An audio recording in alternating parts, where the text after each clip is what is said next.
Hello, this is Lucy O'Hagan from Wild Awake. So today I'm going to continue with some wildlife tracking. I always think it's a really good idea to think about like where to look. So I came across a quote, it was via an amazing organisation called Queer Nature who do a lot of tracking, and they had quoted a person called Sue Morse who said that half of tracking is knowing where to look and the other half is looking. So today I'm just going to talk through a little bit about where you should look. So you might be able to hear in the background there, I'm very close to a water source. So if we're thinking about what all animals, including ourselves, have in common is that need for water.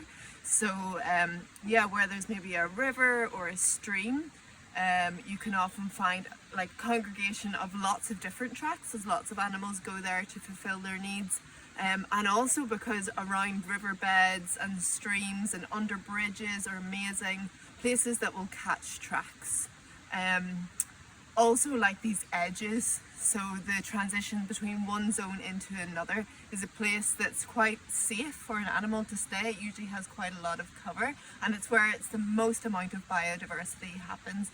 We think about that both within ourselves and our own edges, our own learning edges, where the most of our inspiration comes from when we're sort of treading these edges, and in the edges of society where there's the most kind of fruitful discussions about how to move through this world in a more mindful and more resilient way.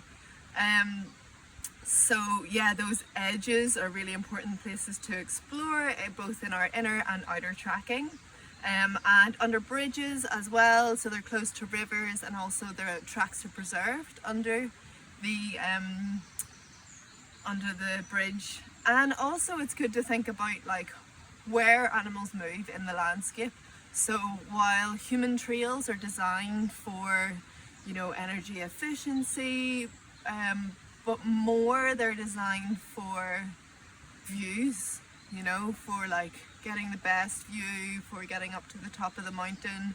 Whereas like all animals enjoy views and nice breezes, but it's also like they're moving with much more energy efficiency through the landscape. So quite often when you're on a trail, on a human trail, if you just step off of the trail, you're more likely to find more animal tracking sign.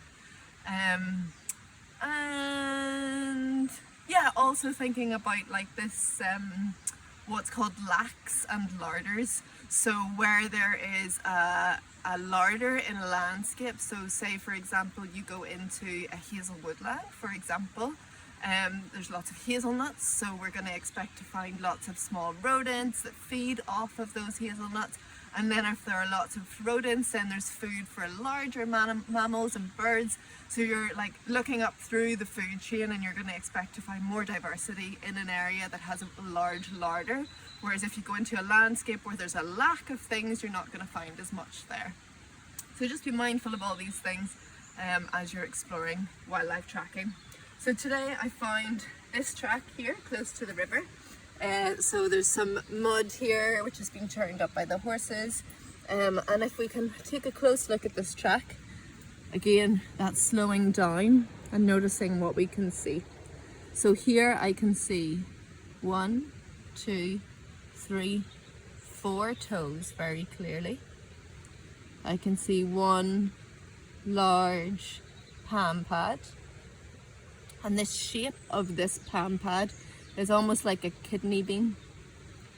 And if I were to pick up the toes and put them inside this pad, I would see that maybe it would fit 3, maybe 4 of those toes into it. And noticing also that the pad stretches right out over here. So like I said before, that pad is there to protect the toes. So we would expect to see another toe here, and that would be toe number 1, which is the thumb. And if you remember from the last video, the thumb on these animals is usually the smallest finger, so not like our own. So we would have 1, 2, 3, 4, 5 toes, a kidney shaped pad. The negative space, you remember that? The negative space is like a C shape. And the toes are very tiny, almost in a line above this negative space. And you might be able to see just about a centimetre in front of the toe pads, we have some claw marks. So we've got 1, 2, 3, and possibly another one there. So they are quite a bit ahead of the toe pads, as opposed to this track here, which is related to the same animal. We've got the same 1, 2, 3, 4 toes. We would expect the 5th toe, toe number 1, to be over here as the palm pad stretches out to over here. Again, that C shape, but the claws are much closer to the toe pads on this one. And if we bring it over here again to this track,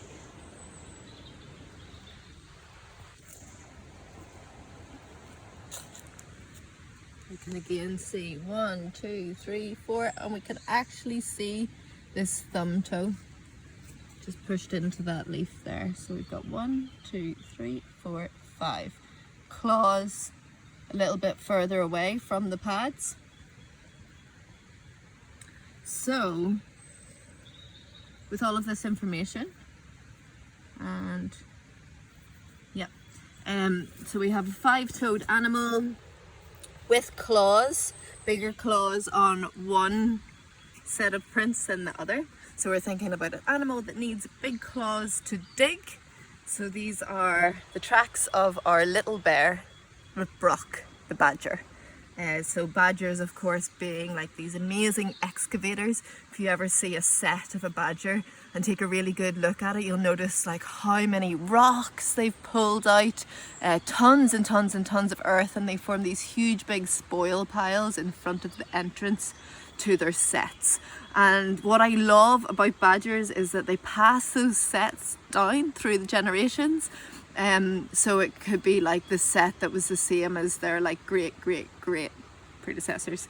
And also that badgers will like compartmentalize parts of that set. If one of their kin is like becomes sick or dies in the set, they'll bury it and they'll stop using that part of the set and then excavate it again later on. So if you're ever looking for badger skulls, it's good to have a good look around badger sets, because sometimes they'll excavate out their ancestors. So a really amazing way of like how animals also deal with illness.